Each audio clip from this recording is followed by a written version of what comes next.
Haleluya, puji Tuhan. Salam sejahtera bagi kita semua keluarga GPDI El Shaddai Magelang. Saya percaya kita semua dalam penyertaan dan perlindungan Tuhan. Kasih dan setia Tuhan menyertai setiap kehidupan Bapak Ibu Saudara. Kita bersyukur kalau kita masih bisa merenungkan setiap kebenaran firman Tuhan di dalam kehidupan kita. Biarlah kiranya terus mengalami renew, terus mengalami pembaruan bersama dengan Tuhan setiap hari. Mari Bapak Ibu Saudara merenungkan kebenaran firman Tuhan menggunakan 365 hari yang mengubahkan. Pada kesempatan saat ini saya memberi judul renungan kita yaitu proses dan progres. Apa itu proses? Proses adalah serangkaian langkah atau tahapan yang dilakukan untuk mencapai suatu tujuan atau hasil akhir. Nah, sedangkan progres adalah perkembangan atau kemajuan yang terjadi dalam suatu proses. Jadi ada perbedaannya. Saat ini kita akan melihat proses dan progres yang dialami oleh Rasul Paulus. Mari sama-sama buka Alkitab kita di dalam Kisah Para Rasul 28 ayat 30 dan ayat 31. Dan Paulus tinggal 2 tahun penuh di rumah yang disewanya sendiri itu. Ia menerima semua orang yang datang kepadanya. Ayat 31, dengan berterus terang dan tanpa rintangan apa-apa, ia memberitakan kerajaan Allah dan mengajar tentang Tuhan Yesus Kristus. Bapak Ibu Saudara, kita akan mengobservasi satu bagian kebenaran firman Tuhan ini. Siapa yang terlibat di dalam kisah ini? Ada Rasul Paulus. Di ayat yang kita baca tadi, ia menerima semua orang yang datang kepadanya. Artinya ada banyak orang, ya, orang-orang dari Roma yang datang kepada Rasul Paulus untuk mendengarkan pengajarannya. Di mana kisah ini terjadi? Di Roma. Apa peristiwa yang terjadi? Peristiwa ini menceritakan tentang perjalanan pelayanan Rasul Paulus. Apa yang dialami oleh Rasul Paulus? Tetapi kita lihat di ayatnya yang ke-31. Dengan berterus terang dan tanpa rintangan apa-apa ia memberitakan kerajaan Allah dan mengajar tentang Tuhan Yesus Kristus. Bapak Ibu, kalau kita melihat di ayat 31 ini, sepertinya perjalanan Rasul Paulus, pelayanannya itu tidak ada rintangan, ya. Dikatakan ia memberitakan tentang kerajaan Allah, ia memberitakan tentang Tuhan Yesus itu sebagai juru selamat. Dia menyampaikan Injil dengan berterus terang tanpa rintangan apa-apa. Namun kalau kita mengobservasi di ayat-ayat yang sebelumnya, dari pasal-pasal sebelumnya, menjelaskan alasan kedatangan Rasul Paulus ini datang ke Roma adalah berawal karena tuduhan orang Yahudi di Yerusalem. Tuduhan-tuduhan itu ya karena pelayanan dari Rasul Paulus, karena pengajaran-pengajaran yang dia sampaikan, ya. Dia dituduh mengajarkan sesuatu yang salah. Karena itu dia datang ke Roma untuk naik banding. Dan dia harus bertemu kaisar, maka Paulus ini berlayar ke Roma, karena itu dia bisa sampai di Roma. Dalam perjalanan sampai di Roma ini Paulus mengalami banyak sekali tantangan. Paulus ini datang ke Roma untuk ingin, ya, menyelesaikan masalahnya. Dia ingin naik banding, dia ingin datang kepada kaisar. Tetapi justru di dalam perjalanan yang dilakukan oleh Rasul Paulus, dia mengalami banyak sekali proses, banyak sekali rintangan dan tantangan. Kalau Bapak Ibu melihat di pasalnya yang ke-27, kapal yang ditumpangi Paulus ini menghadapi badai yang besar dan kemudian terkandas.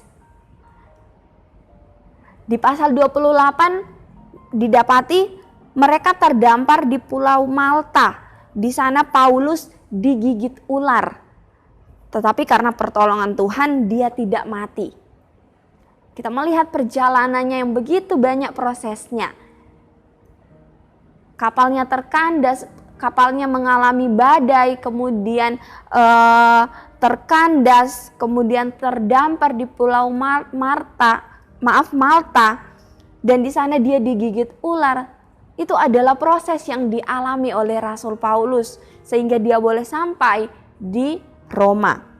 Bapak Ibu Saudara, kalau dari ayat pokok yang sudah kita baca tadi, bagaimana Rasul Paulus ini dapat memberitakan Injil, memberitakan tentang Yesus Kristus sebagai juru selamat, sepertinya tanpa rintangan. Dan memang pada waktu itu, akhirnya ketika Rasul Paulus menyampaikan kebenaran di Roma, pekerjaan Tuhan di sana berkembang dengan begitu pesat. Ada kemajuan rohani bagi orang-orang di Roma. Ada banyak orang yang kemudian percaya kepada Tuhan. Tapi poinnya adalah itu semua dicapai Paulus dengan kesulitan, dengan tantangan yang begitu berat, dengan proses yang luar biasa.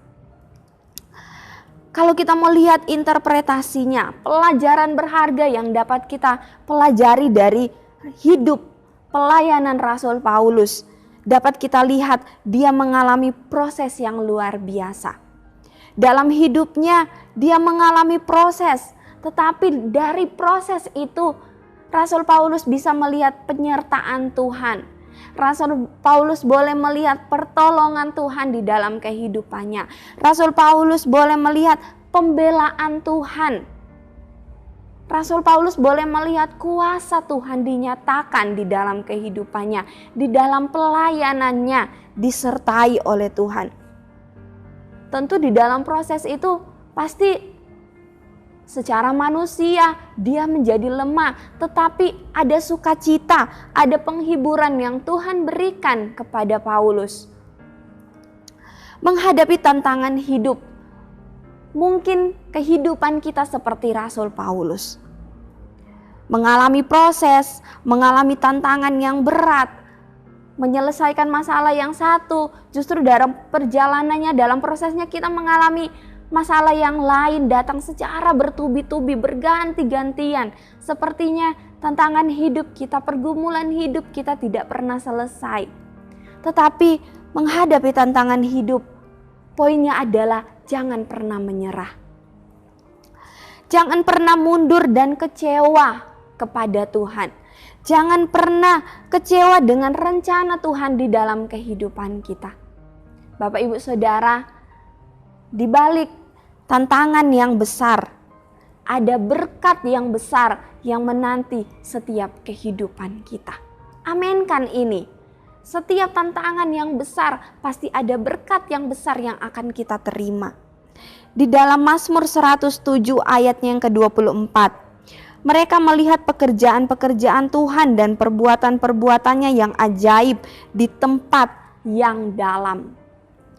Di dalam terjemahan bahasa Indonesia masa kini, mereka melihat perbuatan-perbuatan Tuhan, karyanya yang ajaib di lautan.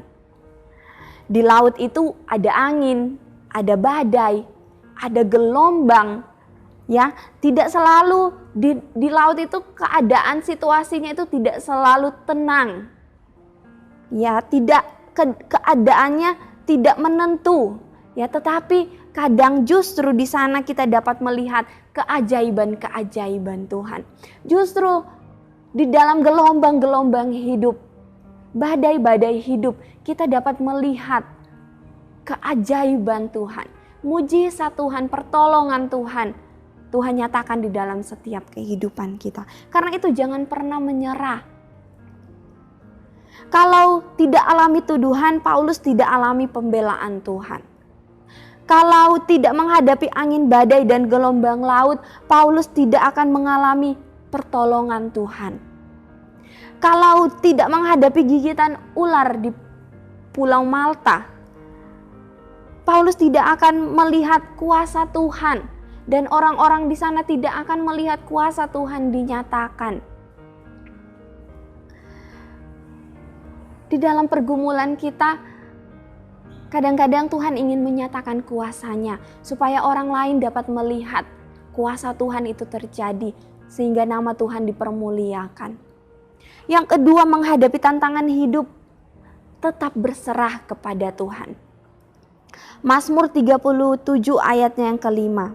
Serahkanlah hidupmu kepada Tuhan dan percayalah kepadanya dan Ia akan bertindak. Bapak Ibu Saudara, berserah itu bukan berarti kita menyerah, kita berdiam diri, kita pasrah dan tidak melakukan apa-apa. Rasul Paulus terus bekerja melayani Tuhan. Meski dia banyak menghadapi rintangan, dia berani. Kenapa? Karena dia sudah menyerahkan semuanya ke dalam tangan Tuhan. Dan Rasul Paulus tahu ketika dia berserah kepada Tuhan, Tuhan bertindak dalam setiap perjalanannya. Tuhan bertindak dalam setiap pelayanannya. Karena itu tetap berserah kepada Tuhan. Apapun yang kita alami, tantangan hidup apa yang sedang kita hadapi, mari jangan menyerah, tetap berserah kepada Tuhan. Serahkanlah hidupmu kepada Tuhan dan percayalah kepadanya. Percaya Tuhan pasti bertindak, Tuhan pasti menolong, Tuhan pasti menyembuhkan kita, Tuhan pasti akan membela setiap kehidupan kita. Dari serangkaian proses, Paulus dapat melihat pekerjaan Tuhan di Roma semakin maju. Tetapi itu melalui sebuah proses dan ada progres. Ada lagu yang mengatakan, ku tak akan menyerah sampai kapanpun juga. Sebelum ku coba semua yang ku bisa, tetapi ku berserah kepada kehendak-Mu. Hatiku percaya Tuhan punya rencana. Aminkan setiap kebenaran firman Tuhan. Jangan pernah menyerah, tetap berserah. Tuhan punya rencana yang terbaik di dalam setiap kehidupan kita.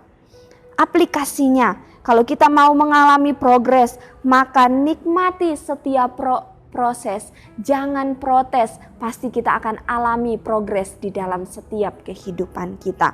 Jangan menyerah, terus andalkan Tuhan. Setiap manusia itu perlu berproses, Bapak Ibu Saudara, agar bisa mencapai apa yang dinamakan progres. Agar kita mengalami kemajuan-kemajuan, agar kita mengalami perkembangan, pembaruan di dalam setiap kehidupan kita. Puji Tuhan. Biar kiranya kebenaran firman Tuhan ini terus memberkati setiap kehidupan kita, Bapak Ibu Saudara, terus dikuatkan, terus diberkati lewat setiap kebenaran firman Tuhan. Terima kasih telah setia merenungkan, mendengarkan, mengikuti renungan 79. Kiranya dapat menjadi berkat bagi kita semua. Bapak Ibu, saudara-saudari yang ingin didoakan, ingin menceritakan pergumulan, masalah keluarga, pemulihan, dapat disalurkan melalui chat WhatsApp di nomor 081327420088. Puji Tuhan, mari kita akan berdoa untuk kebenaran firman Tuhan. Bapa, terima kasih untuk setiap proses, tantangan hidup yang boleh kami alami di dalam hidup kami. Kami percaya Engkau tidak pernah meninggalkan kehidupan kami. Dalam setiap proses yang kami lewati, kami percaya ada tangan Tuhan yang memegang setiap kehidupan kami. Ketika kami boleh melewati semuanya, kami boleh mengalami kemajuan-kemajuan iman bersama dengan Tuhan. Kami boleh melihat Tuhan memperbarui setiap kehidupan kami, keluarga GPD El Shaddai Magelang. Mungkin yang kami alami adalah sakit penyakit. Kami percaya ada mujizat Tuhan yang Tuhan nyatakan di dalam hidup kami. Tantangan-tantangan hidup yang lain kami percaya kekuatan yang daripada Allah Roh Kudus akan menyertai setiap kehidupan keluarga GPD El Shaddai Magelang. Terima kasih Tuhan, biar kiranya kasih setiamu menjadi penghiburan bagi kami.